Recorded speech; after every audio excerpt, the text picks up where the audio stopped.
बच्चों, 13वीं साखी की व्याख्या समझिए। साखी है, सायर नाही सीप बिन, स्वाति बूंद में नाही, कबीर मोती नीपजे, शून्य शिशिर गढ़ वाणी। प्रस्तुत साखी में कबीरदास जी ने हठयोग साधना पर बल दिया है और मोती कैसे बनता है उसके संदर्भ में बताते हुए कहते हैं कि जब सागर में स्थित सीप में स्वाति नक्षत्र से गिरने वाली जल की अर्थात वर्षा की बूंद जब पड़ती है तो उस बूंद के गिरने के परिणाम स्वरूप सीप में मोती का उद्भव होता है। कबीरदास जी कहते हैं कि मुक्ति रूपी मोती ब्रह्मरंध्र में उत्पन्न होता है, जहाँ ना तो सागर है, ना सीप है और ना ही स्वाति नक्षत्र से गिरने वाले जल की बूंद।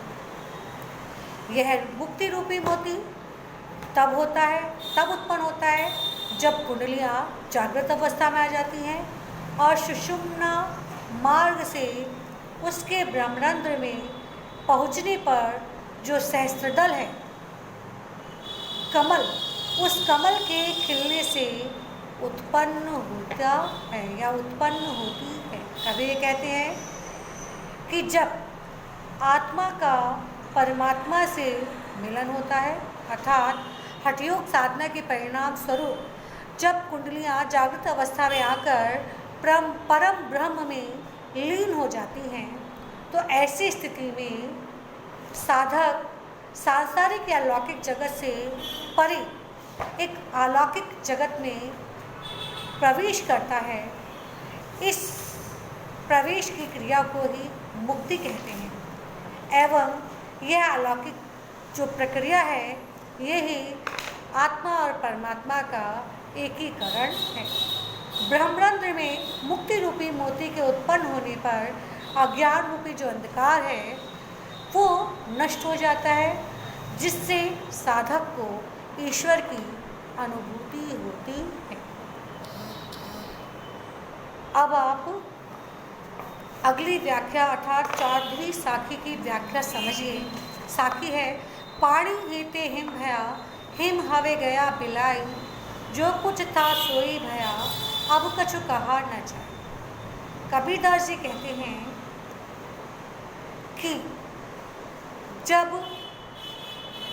पानी सघन अवस्था में आता है तब वह बर्फ के रूप में परिवर्तित हो जाता है और जब यही बर्फ विलय होने लगता है तो विलय होकर पुनः उसी जल रूप में परिवर्तित हो जाता है।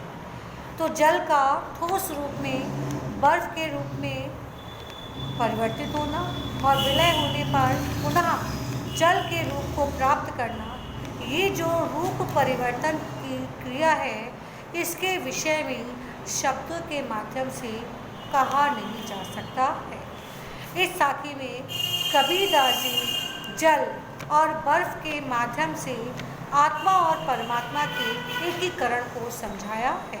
कवि ये कहना चाहते हैं कि जब आत्मा परमात्मा से विलय होकर नया शरीर धारण करती है और जब उसका यह शरीर नष्ट हो जाता है तो मृत्यु के पश्चात जब यही आत्मा पुनः उसी परमात्मा में विलीन हो जाती है तो आत्मा का परमात्मा से अलग हो जाना, मृत्यु उपरांत पुनः उसी आत्मा का परमात्मा में विलीन हो जाना, यानी जो पहले जिस अवस्था में था वो पुनः उसी अवस्था में पहुंच जाता है। तो इस रूप परिवर्तन के संदर्भ में शब्दों के माध्यम से कुछ भी कहा नहीं जा सकता। 15वीं साखी की व्याख्या समझिए। पंखी उड़ानी गगन में, प्यर्ण रहा परदेश, पानी पिया चंचरिन, भूल ही गया यह देश। प्रस्तुत साखी में कबीर ने जीवात्मा के आध्यात्मिक स्वरूप को पक्षी के प्रतीकात्मक स्वरूप में चित्रित किया है। कबीरदास जी कहते हैं कि जब साधक की कुंडलियाँ साधना अवस्था में जागृत होती हैं, कुंडलिनी के माध्यम से साधक जब सहस्त्रार रूपी आकाश में अर्थात गगन में पहुंचता है तो वहां पहुंचने के पश्चात वो परम ब्रह्म से संपर्क करता है। जैसे ही साधक का आत्मा रूपी पक्षी उड़कर सहस्त्रार रूपी गगन में पहुंचता है, पहुंचने के साथ ही परमात्मा से एकाकार होने के साथ ही वो बिना चोट से ही अर्थात बिना इंद्रियों से ही परमात्मा के दिव्य प्रेम रूपी रसायन का जी भरकर पान कर लेता है। तो जब आत्मा रूपी पक्षी सहस्त्रार रूपी गगन में पहुंचने के बाद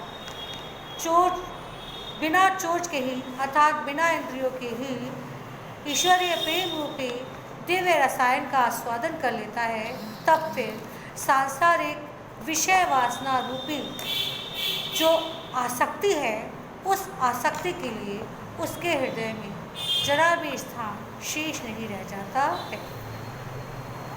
वह परमात्मा से एकाकार होते ही अपने नश्वर शरीर के मोह को छोड़ देता है।